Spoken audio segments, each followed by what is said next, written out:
नहीं लिया होता तो आज कांग्रेस, भारतीय जनता पार्टी, कांग्रेस पार्टी के लोग अनुसूचित जाति के लोगों को विधानसभा तो छोड़ो, सरपंची का चुनाव लड़ाने के लिए तैयार नहीं होते। आज चपरासी की नौकरी देने के लिए तैयार नहीं होते।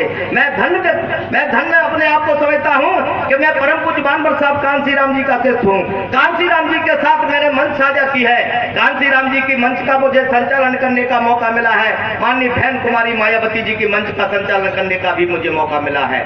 मैं आज आप लोगों के बीच में बताना चाहता हूं कि जो प्रत्याशी चुनाव मैदान में है, चाहे भारतीय जनता पार्टी का हो, चाहे कांग्रेस पार्टी का हो, उनको विधायक बनकर समाज की सेवा करने से कोई मतलब नहीं है। उनको तो केवल अपने नेताओं की चमचागिरी और तलबे चाटने से मतलब है।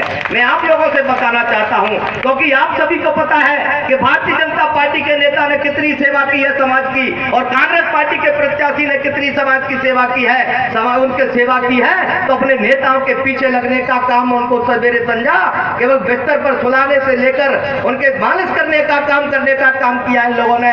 मैं आपको बता देना चाहता हूं, आज बहन कुमारी मायावती जी ने मुझे अपना आशीर्वाद दिया है। मैं परम आदरणीय साहब गौतम जी को भी कहना चाहता हूं, मैं इनको भरोसा दिलाना चाहता हूं कि जो बहन कुमारी मायावती जी ने मुझे अपना आशीर्वाद दिया और आपने भी मुझे सभी ने आशीर्वाद दिया है, मैं आपको भरोसा दिलाना चाहता हूं। मैं इसे बढ़ते दम तक समाज की सेवा करने का संकल्प लेता हूं और बहन कुमारी मायावती जी के नेतृत्व में मैं मध्य प्रदेश के अंदर विधानसभा में पहुंचने का काम आप लोगों के बीच में करूंगा।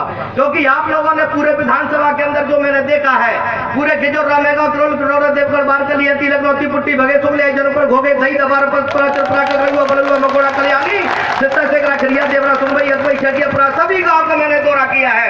सभी लोगों ने कहा है कि हम जब दर बदल हुआ भगोड़ों को वोट नहीं देंगे, अब की बार किसी को वोट देंगे तो बहुजन समाज पार्टी के प्रत्याशी संतोष कौर को वोट देंगे। सम्मानित साथियों, आज मैं बहुजन समाज पार्टी का 30 साल से कार्य करता हूं। सन 1989 से एनजी के नेतृत्व में इधर पार्टी में काम कर रहा हूं और सन 2000 में मुझे जनपद सदस्य का चुनाव लड़ने का पार्टी से आदेश हुआ। मैं जनपद का सदस्य बना। फिर अध्यक्ष के लिए साथियों 4 सदस्य हमारे जीत कर आए तो बहन जी का आशीर्वाद हुआ, मानवर साहब कांसी राम जी का आशीर्वाद हुआ। मैं जनपद का अध्यक्ष बनकर आया, मंडी में सदस्य बनकर आया। आज तक पार्टी छोड़ने का मैंने काम नहीं किया है। इसीलिए साथियों मैं आप लोगों से बताना चाहता हूं कि आज आप लोगों को, इन लोगों को, भगोड़ों लोगों को, इन दल बदलुओं को सबक सिखाने का काम करना है। क्योंकि आप लोग कहते हैं हमें भाजपा को रोकना है। सम्मानित साथियों मैं आप लोगों को बताना चाहता हूं कि भाजपा को रोकने का काम आप क्या करेंगे? आप भारतीय जनता पार्टी को रोकने की बात करते हैं, कांग्रेस को वोट देने की बात करते हैं, तो वही कांग्रेस है जिस कांग्रेस ने बाबा साहब अम्बेडकर को संसद भवन में जाने से रोका। बाबा साहब अम्बेडकर को हमेशा खून के आंसू रुलाने का काम किसी ने किया तो वो केवल कांग्रेस पार्टी है। आज आप लोग जानते हैं भारतीय जनता पार्टी के बारे में कि संविधान को खत्म करना चाहती है, लेकिन मैं कहना चाहता हूं संविधान को कोई बचाएगा तो वो बहन कुमारी मायावती जी बचाएंगी, इसके अलावा कोई पार्टी नहीं बचाएगी। इसलिए सम्मानित साथियों मैं आप लोगों को बताना चाहता हूं, जिस देश के अंदर जिस तरह से बड़े पैमाने पर अन्य अत्याचार हो रहे हैं, चाहे वो किसानों के ऊपर हो, माता बहनों के ऊपर हो, नौजवान साथियों के ऊपर हो, आज पूरी तरह से किसान परेशान, पूरी तरह से हमारे नौजवान साथी पढ़े लिखे नौजवान बेरोजगार परेशान, हमारे मजदूर परेशान, हमारे व्यापारी परेशान, सर्व समाज के लोग परेशान भारतीय जनता पार्टी और कांग्रेस के पार्टी के लोगों से है। यहाँ पर अगर मेरे ब्राह्मण समाज के लोग भी बैठे हो तो उनको भी कहना चाहता हूँ कि ब्राह्मण समाज के लोग कहते हैं कि भारतीय जनता पार्टी ब्राह्मण समाज की पार्टी है, तो मैं उनको भी बताना चाहता हूँ उत्तर प्रदेश में भारतीय जनता पार्टी की सरकार है। 170 हत्या विधानसभा उत्तर प्रदेश के अंदर ब्राह्मण समाज की हुई है तो वो भारतीय जनता पार्टी की सरकार में हुई है। बहन कुमारी मायावती जी के सरकार में सबसे ज्यादा सम्मान मिला था तो पूरे जो बहुजन समाज और सर्व समाज को सम्मान दिए देने का काम किया तो बहन कुमारी मायावती जी ने उत्तर प्रदेश के अंदर किया है।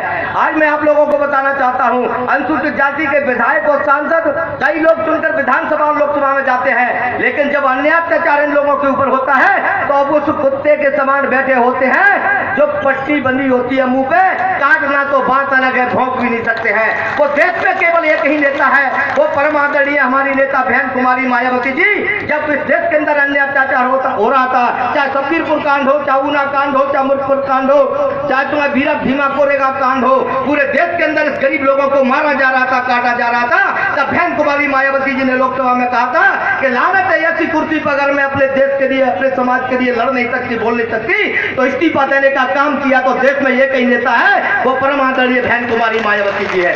मैं आप लोगों को भरोसा दिलाना चाहता हूं, अगर आप लोगों ने मुझे अपना बेटा और भाई समझकर आशीर्वाद दिया तो आप लोगों से कह दूं कि 2 से 30 विधायक बनते हैं, अगर तुम्हारा बेटा अगर संतोष गौड़ एक विधायक भी चुन के पहुंचा तो 2 से 29 पे अकेला संतोष गौड़ तुम्हारा भारी पड़ेगा।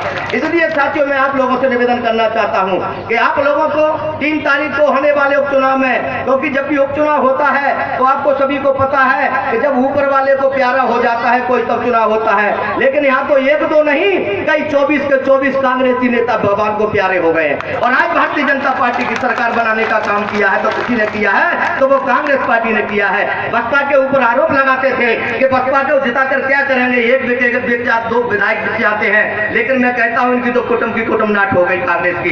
कांग्रेस कहीं नहीं आएगी क्योंकि 28 सीटें कांग्रेस नहीं जीत पाएगी, भारतीय जनता पार्टी 9 सीटें नहीं जीत पाएगी। अगर हमारी 5 सीटें भी जीती तो मध्य प्रदेश के अंदर बहुजन समाज पार्टी की सरकार होगी। आने वाले समय में जब लोकसभा का चुनाव होगा तो आप अपने यहाँ से विधायक बनाइए, मध्य प्रदेश से कम 5-7 सीटें जीत के जाएंगी। और जब इस प्रदेश में सरकार बनेगी तो देश के अंदर बहन कुमारी मायावती जी प्रधानमंत्री होंगे तो दुनिया की ताकत रोक नहीं पाएगा।